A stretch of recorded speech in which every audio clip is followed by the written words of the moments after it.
Welcome back to Caveman TV. Pull up a stump. There's plenty of room around our fire, and your troubles will be lessened for the idle. This is the pioneer years.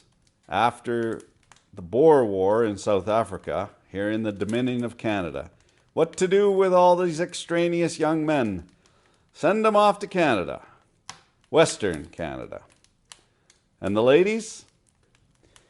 The pioneer years, wives, widows, and whores. How I learned to make bread. Oh, I'll never forget this. This is a young lady, mind. Oh, I'll never forget that first year. I made a perfect fool of myself. A perfect fool. My husband said a family needed bread, and I had a recipe book my mother had given me, and it told me how to make bread. But I just couldn't do it.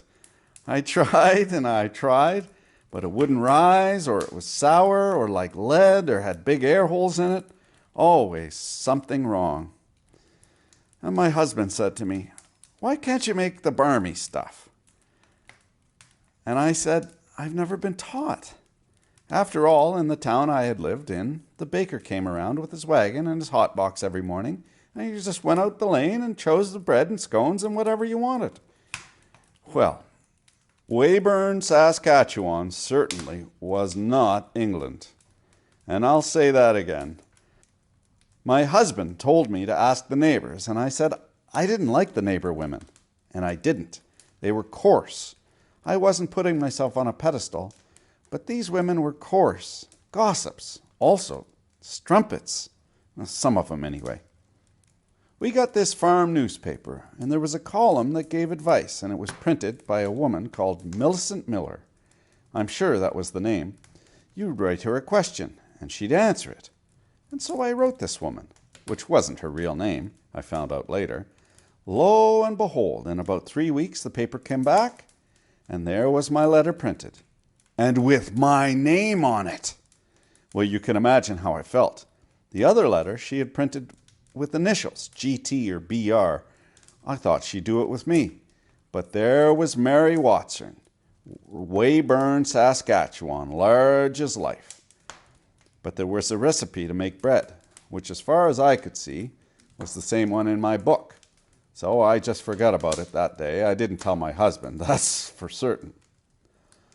The morning next, there's a knock on the door, and I look out, and there's a Mrs. Radican on the stoop.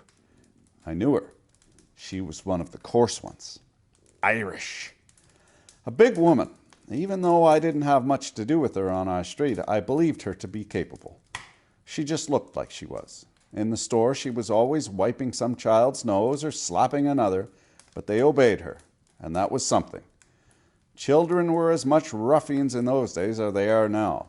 When I opened the door, she just barged in and said, "Mary Watson, Weyburn, bread." I read it, and she sat down. Then she said, "No one has ever learned to bake bread out of a book. It takes a mother to teach her daughter. Where is your mother?" I told her, "Why, in Guildford, England." And she said, "Fine, leave her there. I'll be your mother this morning, and we'll make bread." And bake bread we did. She stood beside me and told me how to mix and how to pour and how to get the heat up, how to punch and poke. When it was rising, we sat around and drank tea. And I even thought of giving her a little something in her tea out of my husband's cabinet. But I decided I wouldn't. And then she said, "The good Lord never said that a person always has to have Irish coffee. There's Irish tea, too, you know, my dear."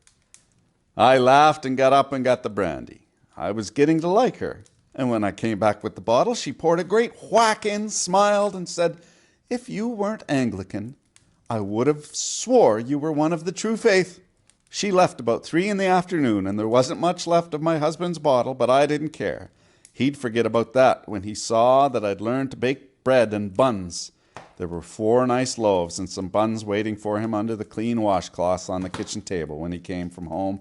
He never knew about the little ad I put in Millicent Miller's column in the paper. He only found out about it years later, and he said that half the town must have been laughing at me. I said no, I didn't guess so. I got some very nice smiles when I went to the shopping after that.